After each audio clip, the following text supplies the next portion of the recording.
Hello friends, welcome to my channel Bihan plasma. আজকে আমরা কথা বলবো সাপ কামড়ালে কী কী উপসর্গ দেখা যায় ও তার চিকিৎসা সম্পর্কে। উপসর্গ: সাপ বিষধর না অবিষধর তার উপর নির্ভর করে। স্থানীয় উপসর্গ: ব্যথা, ফুলে যাওয়া, লালচে ভাব, কালশিটে, ফোস্কা।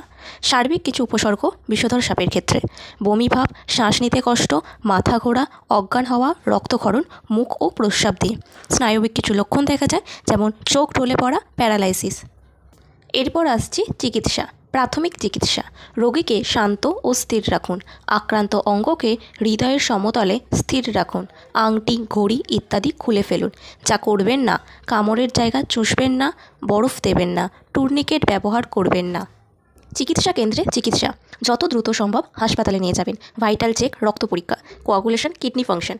অ্যান্টিভেনাম প্রয়োগ যদি বিষধর সাপ কামড়ায় এবং উপসর্গ থাকে। স্যালাইন, ব্যথানাশক, ক্ষত পরিষ্কার, টিটেনাস প্রতিরোধ।